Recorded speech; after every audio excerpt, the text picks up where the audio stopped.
जी अस्सलाम वालेकुम स्टूडेंट्स, क्या हाल चाल है? ठीक है। अच्छा, हमारा आज का टॉपिक है मैस एंड वेट। बेसिकली आज हमने डिस्कस करना है कि मैस और वेट में फ़र्क क्या होता है। आप लोग नॉर्मली ना तकरीबन 50% ऑफ स्टूडेंट्स ही समझते होंगे कि मैस और वेट एक ही चीज़ है। मैस का यूनिट अगर किलोग्राम है तो वो समझते होंगे वेट का यूनिट भी किलोग्राम है। हालांकि ऐसा नहीं है, ये दोनों जो है ना वो डिफरेंट टर्म्स हैं। वो डिफरेंट टर्म्स कैसे हैं अब मैं आपको बताता हूँ। मैस बेसिकली है क्वांटिटी ऑफ मैटर। आपने इस बात को जहन में रखना है। मैंने क्या कहा, मैस क्या है? क्वांटिटी ऑफ मैटर, और इसको हम रिप्रेजेंट करते हैं एम से। मिसाल के तौर पे ये अगर मेरे पास बॉल पेंट है ना, इस बॉल पेंट में मैटर की जितनी मकदार है, जितनी क्वांटिटी है जिससे ये बना हुआ है, जिस पार्टिकल से, वो हमारे पास क्या है? मैस है। अब मैटर तो आपको पता है, एनीथिंग डेट है mass and occupy some space, कि इसका कुछ मैस है और इसने कुछ ना कुछ जगह को भी क्या किया हुआ है? ऑक्यूपाई किया हुआ है। तो ये मैटर तो हो गया। और मैंने क्या कहा कि मैस बेसिकली क्या है? क्वांटिटी ऑफ मैटर, कि इसमें कितना मैटर है। अगर इसमें मैटर बढ़ाता जाऊंगा तो मैस बढ़ता जाएगा, अगर इसमें मैटर की मिकदार कम करता जाऊंगा तो मैस कम होता जाएगा। ठीक हो गया। वेट पे आते हैं। मैथ्स तो आपको समझ आ गया। अब मैथ्स से वेट डिफरेंट कैसे है? मैं कहता हूँ weight basically force of attraction है। मेरी बात पे गौर करना, मैं यहाँ साथ लिख देता हूँ। वेट बेसिकली क्या है? फोर्स ऑफ अट्रैक्शन है, जो किसके दरमियान होती है? Between earth and object.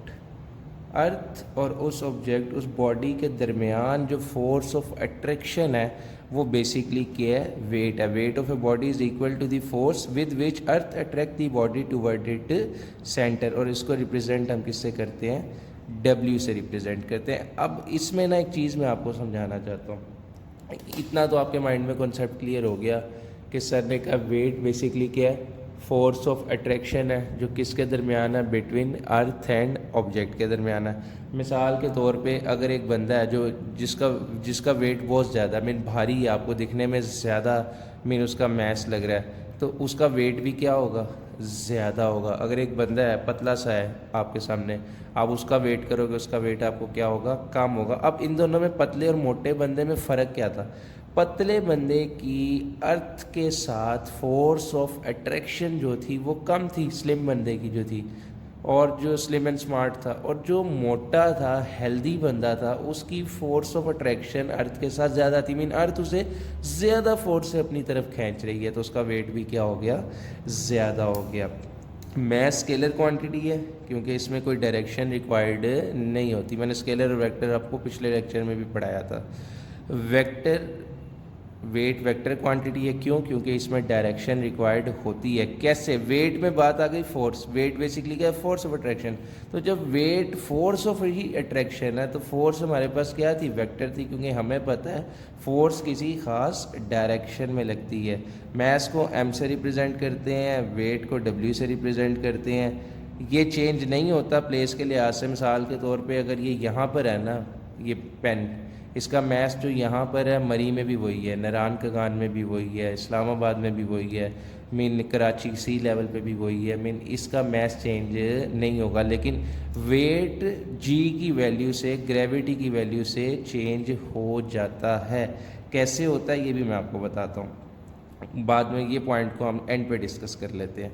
फिर मैंने कहा मैथ्स जो है वो मैयर होता है। मैथ्स को मैयर करना है तो फिज़िकल बैलेंस जो आप शॉप्स पे देखते हो अक्सर पड़ा होता है, और वेट को मैयर करना है तो स्प्रिंग बैलेंस होता है। ये दो इंस्ट्रूमेंट्स हैं, ये भी आपने याद रखने हैं एमसीक्यूज़ के लिए।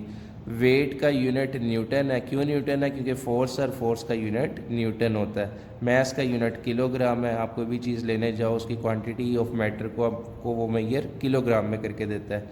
फार्मूला मैस और वेट का, फोर्स इक्वल होती है एम ए के, ठीक है, और मैस चाहिए तो ए मल्टीप्लाई हो रहा है इधर जाके डिवाइड, ये मैस का फार्मूला आ गया।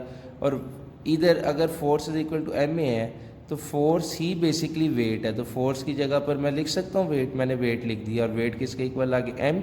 अब एक्सेलरेशन हमारे पास जी में हो जाएगा। इन शॉर्ट मैं यहाँ लिख देता हूँ, F is equal to M में था, Newton second law. Force basically weight ही है, ठीक है। वेट और फोर्स एक ही चीज़ें हैं।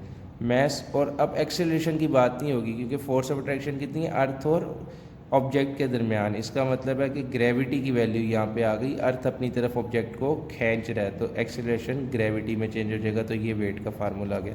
अब वेट जगह के लिहाज से चेंज होता है, लोकेशन के लिहाज से वेरी करता है। इस पॉइंट को बेटा जी आपने ज़रा समझना है कि वेट जो है जगह के लिहाज से कैसे वेरी करता है। देखो फॉर एग्ज़ाम्पल मैं यहाँ पर हूँ इस वक्त लाहौर के अंदर, तो मेरा वेट आ रहा होगा फॉर एग्ज़ाम्पल 50 न्यूटन। अगर मैं चला जाता हूँ नारायण के गान, मेरा वेट आ रहा होगा 30 न्यूटन। ऐसा क्यों हुआ कि यहाँ 50 न्यूटन आया, नारायण के गान जाके मेरा वेट 30 न्यूटन आया? इतना फ़र्क क्यों हो गया? तो बेटा याद रखना कि जैसे जैसे हम हाइट के ऊपर जाते जाएंगे हमारी ग्रेविटी की वैल्यू क्या होती जाएगी, कम होती जाएगी। इसका मतलब ये है कि जैसे जैसे हम हाइट के ऊपर जाते जाएंगे ज़मीन हमें अपनी तरफ खींचने की जो ज़मीन की कुव्वत है वो क्या होती जाएगी, कम होती जाएगी। और जब ज़मीन की अट्रैक्शन पावर कम हो जाएगी ऑब्जेक्ट को खींचने की, तो ज़ाहिर सी बात है वेट क्या है, force of attraction between earth and object. तो जैसे जैसे हाइट पे जाते जा रहे हैं फोर्स ऑफ अट्रैक्शन कम होती जा रही है, तो इसका मतलब है वेट भी कम होता जाएगा, लेकिन मैस आपका चेंज नहीं हो रहा होगा। ठीक हो गया, क्लियर हो गया ये पॉइंट आपको? बाकी आप लोगों का कल का काम ये है कि नहायत इंपॉर्टेंट शॉर्ट क्वेश्चन है, बोर्ड में अक्सर औकात आ जाता है। आप लोगों ने जो है 9th के बोर्ड के अंदर, ठीक है, तो आपने इसको जो है अच्छी तरह याद कर लेना और ये सारे पॉइंट्स याद करने हैं, ठीक है। और ये फार्मूले मस्त याद करने हैं, न्यूमेरिकल्स में इस्तेमाल होंगे। ओके बेटा, अल्लाह हाफ़िज़।